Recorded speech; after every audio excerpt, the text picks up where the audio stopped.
कि मालिक मानकर चक्रांत कमिशन उठेदेवे एमती तो कही तो एबे कही भिडटा केबेकार मु जानी इश्यूटा 2 दिन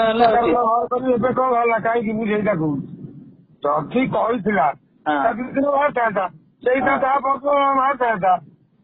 ସିଏ ପୋତି ହେଇ ପଡିଥିଲା ତାକୁ ଖୋଳି କିଏ ବାହାର କଲା। ଯଦି ଜଣେ ନମ୍ବର 1 କମେଡିଆନଙ୍କ ପାଇଁ ଯଦି ଏମିତି ପଦକ୍ଷେପ ନିଆଯିବ ଆପଣଙ୍କର କଳାକାର ମାନେ ଆପଣ ବଞ୍ଚିବେ କେମିତି ଯଦି ଗୋଟାଏ ପରେ ଗୋଟାଏ ବିବାଦ ଏମିତି ଉଠିବ। ତେଣୁ ଆପଣଙ୍କର ସେ ସେଠିକି ଯିବେନି ଆସ୍ତେ ଆସ୍ତେ କମିଟି ଉଠେଇ ଦଉନାହାନ୍ତି ଭଲ ନା ଖରାପ କଣ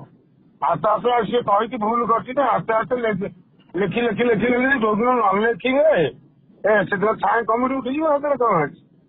ଏ କହୁଥିଲା କାହିଁକି ଦୋଷୀ ହଉଥିଲା ଯାହା ଲେଖିକି ଦେଇଛନ୍ତି କରୁଛୁ ଆମେ କରିବୁ ଯେହେତୁ ଆମର ପଇସା ଦରକାର ଆମେ ଯେଝା ପିଲା ଛୁଆ ସଂସାର ଚଳେଇବୁ ସେମିତି ସାର୍ ଯେତିକି ଲେଖିଲେ ଆଉ ସାର୍ ଆମେ ଦୋଷ ଦେଇପାରିବୁନି ମୁଁ କହିପାରିବୁନି ସାର୍ ଲେଖୁନାହାନ୍ତି ବୋଲି ମୁଁ କେବେ କହିପାରିବୁନି ସାର୍ ଯାହା ଦେବେ ଯେତିକି ଦେବେ ମୋ ଔକାତ ଅନୁସାରେ ମୋ ଠେଇ ଯେତିକି ପ୍ରତିଭା ଅଛି ମୁଁ ତାକୁ ସେତିକି ଡାଇଲଗ ମାଧ୍ୟମରେ ଲୋକଙ୍କୁ ହସେଇବି ତାଙ୍କ ଇଚ୍ଛା ହେଲେ ମାଲିକ ରଖିବେ ନହେଲେ ମାଲିକ ମତେ ବିଦା କରିଦେବେ ତେଣୁକରି ମୋର ମେନ୍ ପଇସା ଦରକାର ସେ ଲୋକ ଯେତିକି ଆସିଲେ ଆସିବେ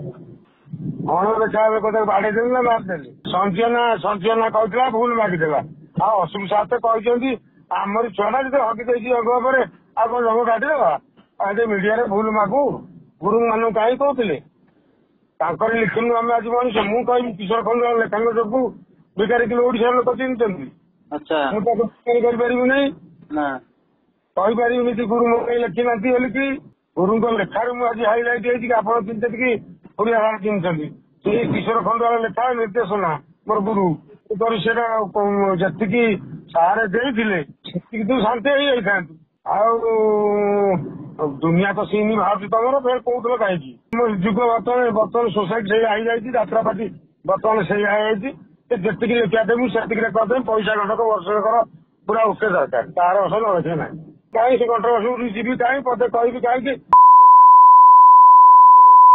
ତାପରେ ଆଉ କାହାକୁ ପଦେ କଲେ ଆଉ 5 ଜଣ ଯୋଡିବେ